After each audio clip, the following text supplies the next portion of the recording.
Bonjour à tous, bienvenue dans cette nouvelle vidéo. Alors aujourd'hui une vidéo un petit peu particulière puisqu'on repart sur un tuto VTT débutant. Et cette fois-ci, je vais vous expliquer, en tout cas je vais tenter de vous donner le maximum de détails sur le tubeless. Je viens de passer en tubeless à l'instant, je ne savais pas ce que c'était. Donc il fallait que je teste ça, donc ça sera test et en même temps explication.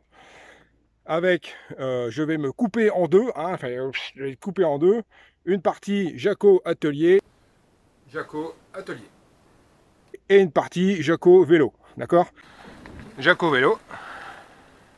Comme ça, je vais tenter de tout vous expliquer parce que je me suis rendu compte sur les forums, les discussions, etc. que beaucoup d'entre vous roulaient en tubeless, se faisaient monter les tubeless ou les monter soi-même, mais sans comprendre, et il y avait parfois des petits décalages entre ce qui pouvait se faire en tubeless et ce qui ne pouvait pas se faire en tubeless.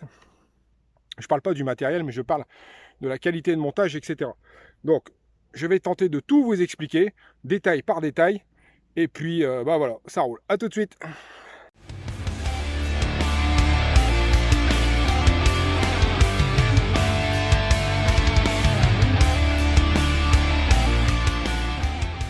Alors, tubeless, déjà, qu'est-ce que ça veut dire?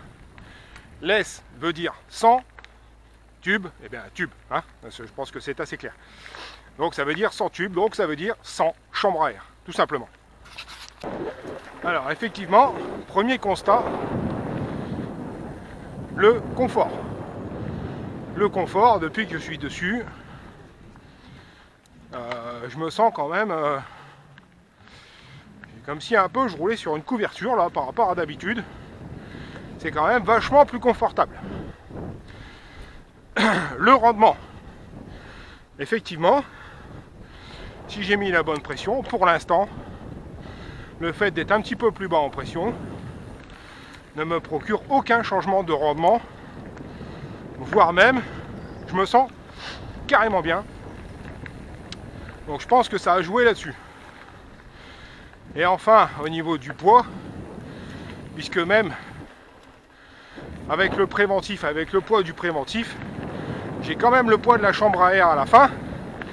Jaco Vélo vous dira, Jaco Atelier pardon vous dira combien il a gagné. Mais il ne faut pas oublier que c'est un poids qui est en rotation. Donc il est très important.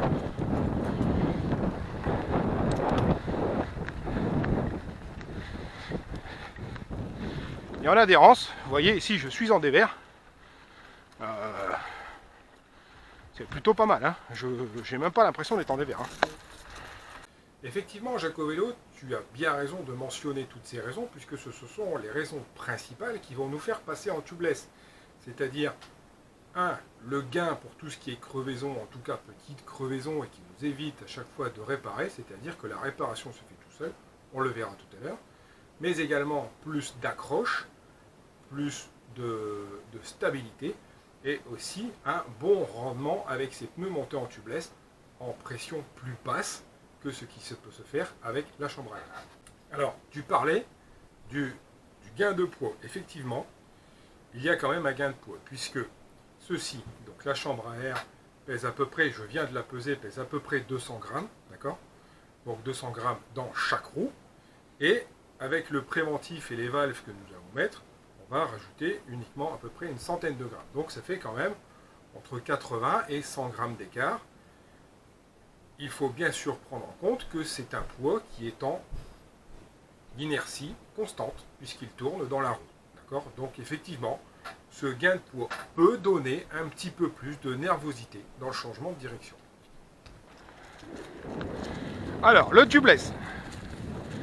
Déjà, le tubeless, je vous le dis, ça a été une galère pour moi de le monter. C'est simple, tout simplement parce que je n'arrivais pas à mettre suffisamment de pression pour faire claquer le pneu. C'est-à-dire que je partais avec une pompe traditionnelle, qui est quand même une bonne pompe, mais ça ne fonctionnait pas. Donc j'ai dû attendre d'avoir le compresseur pour pouvoir le faire. Pour pouvoir en tout cas faire claquer le pneu. Mais, Jaco d'Atelier, est-ce que tu peux nous expliquer comment ça se fait qu'on doit faire claquer un pneu? Faire claquer un pneu, enfin moi un pneu quand il claque c'est qu'il est mort. Ça veut dire quoi de faire claquer son pneu? et surtout de faire l'étanchéité de la roue. Alors Jacovello, dans ce que tu viens de me demander, il y a deux choses. Il y a d'abord l'étanchéité du vélo, enfin de la roue particulièrement, du pneu, et donc de l'ensemble pneu-jante, et il y a faire claquer le pneu. Alors, au préalable, bien sûr, vous le verrez dans 2 tutos, je ne vais pas le refaire parce que il y en a des dizaines et des dizaines déjà sur internet. Au préalable, vous avez votre jante ici, et il faut d'abord la rendre étanche, c'est-à-dire au passage de rayon, qui lui ici n'est pas étanche. Donc on vient apposer un scotch d'étanchéité ici, à cet endroit-là. Ensuite, quand vous montez le pneu, vous voyez, vient se positionner ici, avec la tringle du pneu et une partie de son flanc, vient se poser à l'intérieur de la jante. Ce que l'on appelle faire claquer son pneu, c'est lorsque l'on injecte de la pression ici dans le pneu, celui-ci va venir se coller contre la jante. Alors il a cette petite bordure, je ne sais pas si vous la voyez, il a cette petite bordure à passer, donc il faut que la pression soit constante et assez importante pour venir effectivement, plof, claquer cette partie du pneu contre la jante. C'est ce qui va assurer votre étanchéité pneu-jante. Donc au final, si je reprends un peu mon dessin, je m'excuserai pour le dessin, hein, vous voyez, j'ai sorti le tableau du prof et tout. Hein. Au final, votre pneu va venir exactement épouser la forme de la jante. Et l'étanchéité se fera ici, entre le bord de la jante et le bord de votre pneu, c'est-à-dire à l'endroit entre la tringle et le flanc.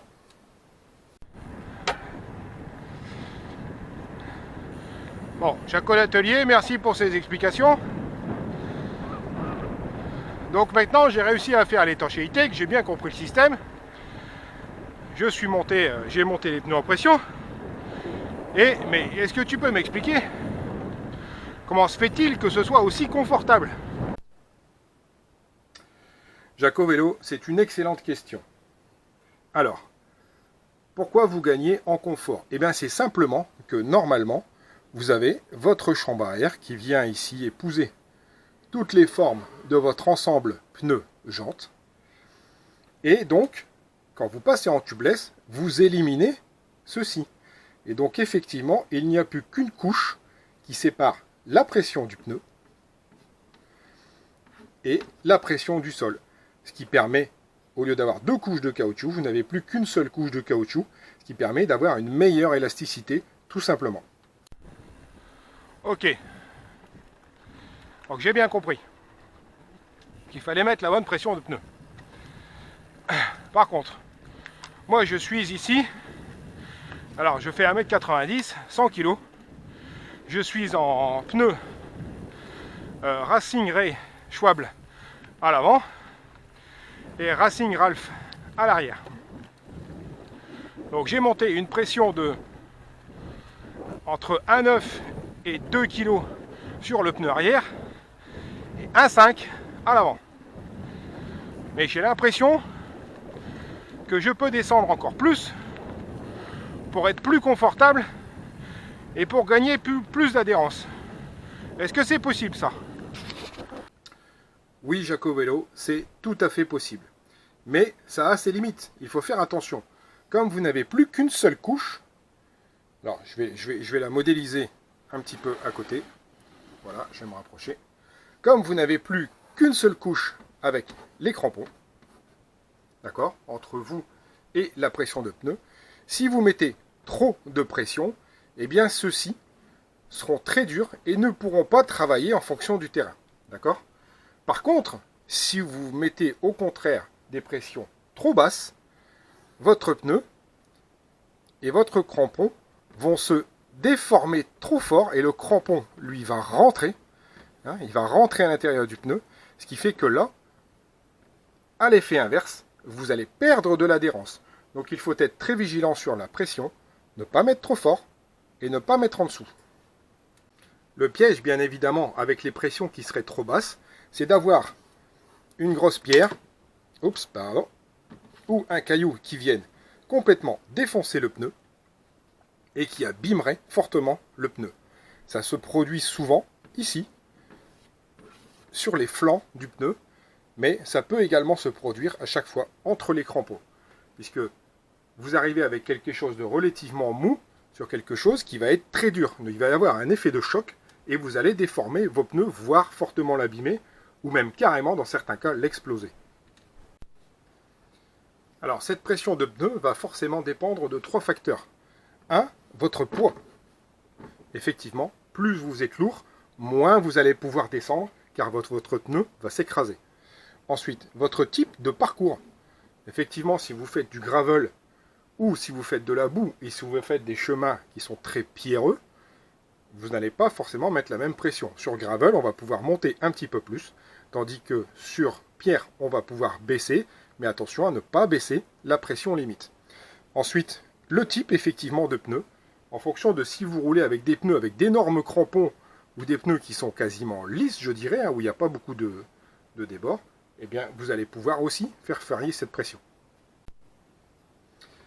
Donc, on est d'accord que c'est bien évidemment à vous à calculer et à regarder un petit peu ce qui se fait en pression de pneus, en fonction de votre terrain et en fonction de ce que vous allez faire. Attention, je rappelle, vigilance, un pneu ne sera pas efficace s'il est complètement à plat. Vous voyez, je vous disais, avec ce genre de pierre, il y a de grandes chances que si je sois descendu trop bas, soit j'éclate mon pneu, ou en tout cas je le détériore fortement, quitte même à détériorer ma jante. C'est fort probable. Vous voyez, le pneu va venir s'écraser ici contre, et le pneu va venir s'écraser ici contre, et je peux détériorer complètement mon pneu. Alors, Jaco d'atelier, je ne comprends pas. Tu me dis que je ne peux pas descendre trop en pression au risque de détériorer mon pneu, et que si je descends trop bas, ou si je monte trop haut en pression, eh bien je perds aussi de l'adhérence. Est-ce que tu peux nous expliquer? Eh bien Jaco Vélo, je vais te montrer un petit exemple ici, avec ce pneu Maxxis 4Caster, donc qui sont assez cramponnés. Donc tu vois que les crampons sont quand même assez conséquents, hein, puisque c'est un pneu qui est fait pour du terrain gras, je dirais. Si je gonfle trop mon pneu, mon terrain est ici, donc en fait le crampon ne pénétrera pas bien, et en tout cas il n'aura pas de souplesse, il sera trop dur, et il ne pourra pas faire son travail d'accroche. A contrario, si mon pneu était sous-gonflé, le crampon, eh bien lui, rentre, comme ici. C'est exactement ça, à peu près, hein, bien sûr. Faut imaginer, le crampon va rentrer, et il n'y aura pas d'accroche non plus. Donc baisser trop en pression n'est pas forcément bon. Bon, Jaco Atelier, d'accord. Alors, j'ai bien fait l'étanchéité de ma roue. J'ai bien monté mon pneu. Je l'ai fait claquer. Maintenant, j'ai mis la bonne pression qui convient à ma pratique et à ma façon de rouler, à mon style de route, donc aussi du XT. Mais tu m'as dit il faut mettre du préventif. Alors là, Jaco Atelier, je suis quand même paumé. Tu nous as dit qu'on allégeait notre vélo en enlevant les chambres à air, mais tu nous demandes de mettre du préventif. À quoi ça sert, s'il te plaît? Eh bien, Jaco Vélo, c'est pas compliqué. Le préventif, c'est ton anti-crevaison. En tout cas, c'est ce qui va combler. Alors, c'est un liquide essentiellement fait de latex, hein, avec plusieurs mélanges et plusieurs additifs. Et c'est ce qui va venir combler à chaque fois que tu perces. En réalité, qu'est-ce qui se passe? Donc là, la roue maintenant à l'envers, hein, elle est posée sur le sol. Donc ton préventif, lui, il va se diffuser. Ici, imaginez que c'est tout du préventif. Il va se diffuser en tournant tout le long de la route. Vous avez une épine qui vient rentrer et percer le pneu. Ici, et bien le préventif, avec la pression dans le pneu, va venir s'éjecter dans un premier temps et sécher immédiatement au contact de l'air afin de boucher ce trou. Donc vous allez avoir un amalgame de préventif ici. C'est à ça que sert le préventif. C'est ton anti-crevaison, c'est, je dirais, ta sécurité, ta tranquillité pour bien rouler. effectivement, il y a une multitude de types, il y a une multitude de marques de préventifs. Par contre, moi, aujourd'hui, j'ai pris un préventif simple, premier prix. Ça fonctionne plutôt pas mal. Je vous conseille d'aller voir la vidéo de Blow Up, une chaîne YouTube de Blow Up qui fait un test sur plein de marques de préventifs. C'est très bien fait. Je vous conseille d'aller voir et vous pourrez choisir votre préventif. Bon, constat et bilan. Effectivement, pour l'instant, rien à dire. Mon vélo est beaucoup plus souple. Bon, par contre, ici, quelques accidents de parcours. Donc, je disais, mon vélo est quand même beaucoup plus souple pour tout ce qui est bosse et donc plus performant parce que je gagne quand même de l'adhérence, que ce soit en montée ou en descente. Effectivement, il faut bien régler sa pression de pneu. Attention et restez vigilant à ne pas descendre trop bas, ce qui serait handicapant et ce qui serait prendre un risque pour l'état de votre pneu, en fonction de votre terrain bien sûr. Alors, ce qui peut être prédominant pour cette pression de pneu, cette fameuse pression de pneu, ce sont les tringles souples et les tringles rigides. Jaco, est-ce que tu peux nous expliquer cette dernière mention, s'il te plaît? Et Jaco Vélo, c'est très important dans le choix de la pression de votre pneu. Effectivement, la tringle, c'est cette partie ici que je vais colorier en vert, d'accord? Et c'est uniquement ça. Donc ce qu'on appelle tringle souple, c'est une tringle où il n'y a pas de cep, c'est-à-dire de petits fils métalliques à l'intérieur, où elle n'est faite que de caoutchouc. Par contre, la tringle rigide, elle possède une petite cep métallique à l'intérieur, ou une dureté, alors c'est peut-être pas toujours du métal, hein, mais une dureté à l'intérieur qui lui permet d'être beaucoup plus rigide. À ne pas confondre, parce que beaucoup de gens confondent avec cette partie-là, ici, ou cette partie-là. La première s'appelle le talon du pneu, et ici, le flanc. Non, non, quand on parle de la tringle, à tringle rigide, il s'agit bien uniquement de ce bord de pneu, vous voyez, ce rebord, qui va, lui, faire votre étanchéité. Alors, pourquoi il est important dans le choix de la pression? Tout simplement parce que, en fonction du travail de votre pneu, vous voyez, cette tringle ici, qui est plutôt rigide, eh bien, elle ne bougera pas. Une tringle souple, qui n'a pas de dureté, elle va pouvoir se plier, forcément. Et donc, si on baisse trop en pression, quand ça se plie, le préventif s'en va, l'air s'en va, votre pneu n'est plus étanche. En tringle rigide, vous pouvez descendre un peu plus en pression, comme ça le pneu peut mieux travailler et vous risquez moins d'échapper de la pression. Donc bilan des courses, j'ai vraiment un vélo qui est plus confortable, qui me semble quand même vachement plus performant. Alors peut-être pas en termes de vitesse, en tout cas je ne le ressens pas encore.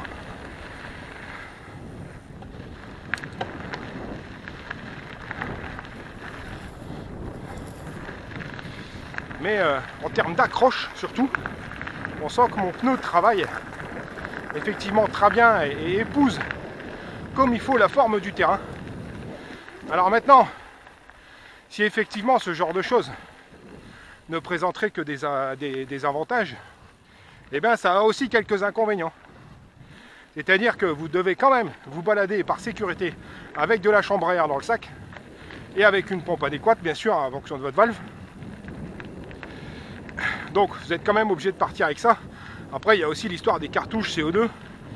Et moi je conseille également de prendre un petit bidon de préventif, un tout petit truc. Parce que si vous avez une grosse crevaison et que vous lâchez tout le préventif, eh ben, il y a peut-être une chance que vous vous chopiez une deuxième crevaison. Donc quand c'est comme ça, il faut le démonte valve, un petit truc de préventif, on rajoute un petit peu et ça permet au moins de tenir jusqu'à ce qu'on rentre.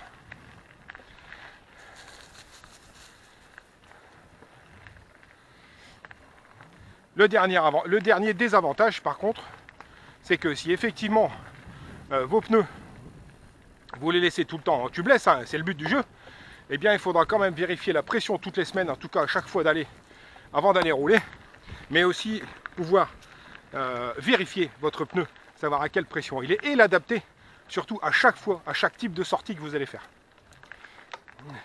Et enfin, la dernière chose, c'est que le liquide, donc avec du latex, le liquide préventif avec du latex qui sèche, a tendance à fortement coller vos tringles de pneus. Alors ça, c'est pas moi qui le dis parce que moi j'ai pas encore essayé. Et donc parfois pour décoller le pneu, c'est relativement compliqué. Et c'est un peu tendu. Et après, le dernier désavantage, mais qui est un désavantage sans en être un, ça dépend de tout le monde. Il faut quand même un minimum de matériel pour pouvoir fonctionner en tubeless, c'est-à-dire un compresseur. Bon, un compresseur, je suis persuadé que dans les 100 €, vous en trouvez un. En tout cas, moi j'en ai trouvé un avec tout compris. Et un minimum de matériel, manomètre, etc. pour pouvoir bien faire les choses. Voilà.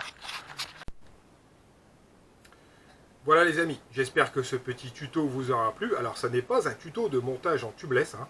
C'est un tuto pour expliquer le fonctionnement du tubeless, ce qu'il faut faire et ce qu'il ne faut pas faire.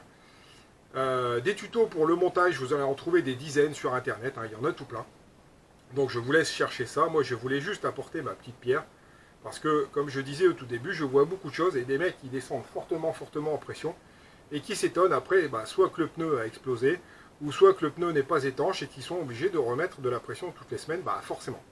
Hein, voilà, il y a des choses, il y a des pneus sur lesquels on ne peut pas faire et il faut prendre un petit peu tous ces paramètres-là en compte. Je vous remercie d'avoir suivi cette vidéo jusqu'au bout, j'espère que ça vous aura plu.